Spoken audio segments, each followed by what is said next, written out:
Assalamualaikum warahmatullahi wabarakatuh. Semangat pagi anak-anak. Apa kabar semuanya? Semoga kita semua dalam keadaan sehat dan selalu dalam lindungan Allah Subhanahu wa taala. Allahumma amin.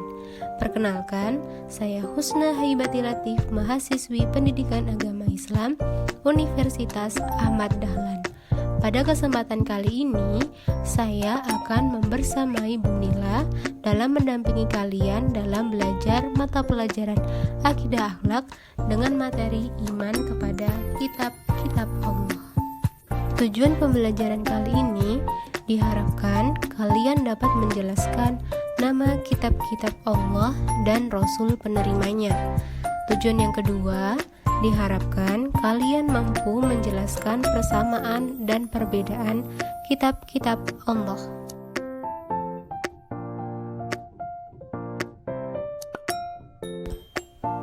Langsung saja kita memasuki materi yang pertama, yaitu nama kitab-kitab Allah dan Rasul penerimanya.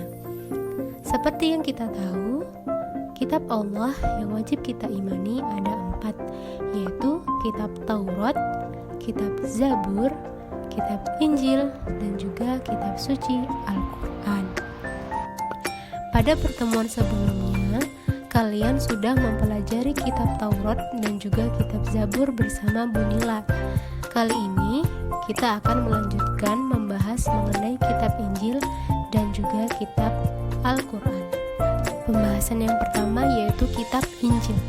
Kitab Injil merupakan kitab yang diwahyukan oleh Allah kepada Nabi Isa alaihissalam di awal abad pertama Masehi di Yerusalem. Kitab Injil ini diperuntukkan sebagai pedoman dan juga petunjuk hidup bagi kaum Nasrani sebagaimana dijelaskan dalam firman Allah Quran Surah Maryam ayat 30. A'udzu billahi minasyaitonir rajim. Bismillahirrahmanirrahim. Qala inni 'abdullah ataniyal kitaba wa ja'alani nabiyya. Yang artinya, berkata Isa, sesungguhnya aku ini hamba Allah. Dia memberikan kitab Injil dan dia menjadikan aku seorang nabi. Isi dari kitab Injil ini diantaranya perintah untuk kembali mengisahkan Allah. Yang kedua, membenarkan keberadaan kitab Taurat. Yang ketiga, menghapus beberapa hukum dalam kitab Taurat yang tidak lagi sesuai dengan perkembangan zaman. Dan yang keempat, menjelaskan bahwa kelak akan datang kembali Rasul setelah Nabi Isa alaihissalam, yaitu Nabi Muhammad sallallahu alaihi wasallam. Nah, itu tadi sedikit pembahasan mengenai kitab Injil. Selanjutnya kita akan membahas mengenai kitab suci Al-Quran. Kitab suci Al-Quran merupakan kitab yang diwahyukan oleh Allah Subhanahu wa taala kepada Nabi Muhammad sallallahu alaihi wasallam sebagai pedoman hidup bagi seluruh umat manusia. Kitab suci Al-Quran diturunkan Allah sebagai penyempurna dan membenarkan kitab-kitab sebelumnya, sebagaimana yang dijelaskan dalam firman Allah Quran Surah Al-Imran ayat 3.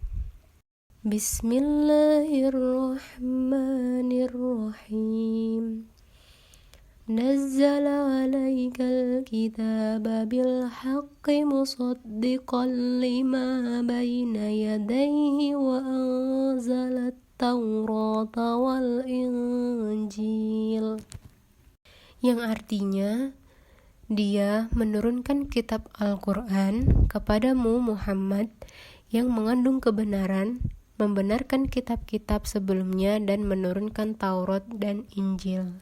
Adapun kandungan pokok Al-Quran diantaranya akidah dan akhlak. Yang kedua, dorongan atau bimbingan akan hikmah-hikmah alami. Yang ketiga, kisah-kisah umat terdahulu. Yang keempat, janji baik serta ancaman buruk yang datang dari Allah. Dan yang kelima, mengenai hukum-hukum ibadah dan muamalah. Nah, itu tadi sedikit pembahasan mengenai kitab suci Al-Quran.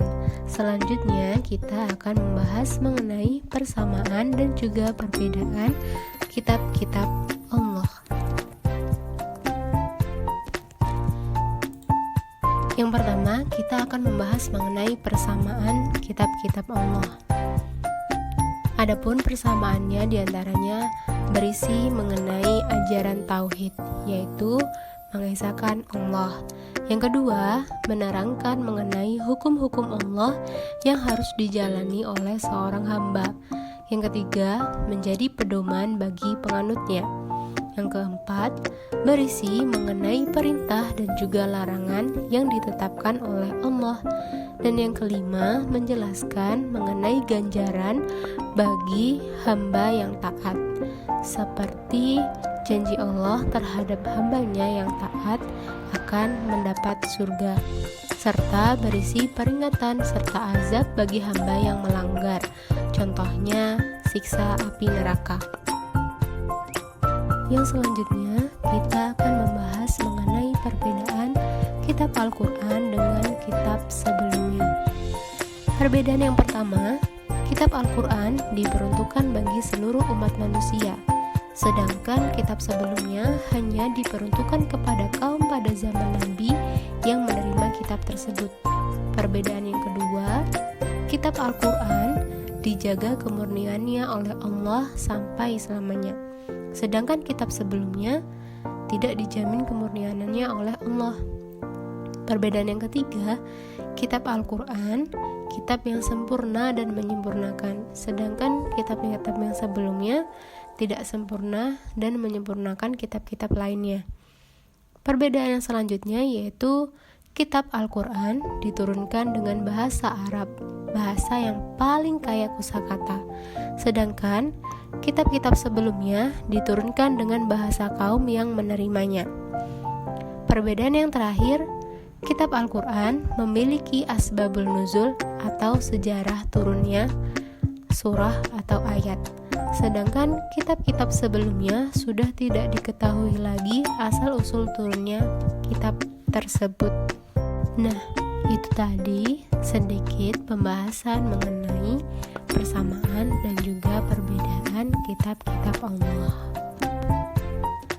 Baiklah, pembahasan kita mengenai kitab-kitab Allah kita cukupkan sampai di sini. Semoga apa yang telah disampaikan dapat bermanfaat untuk kita semua. Apabila selama menyampaikan materi terdapat kesalahan, mohon dimaafkan. Terima kasih. Wassalamualaikum warahmatullahi wabarakatuh.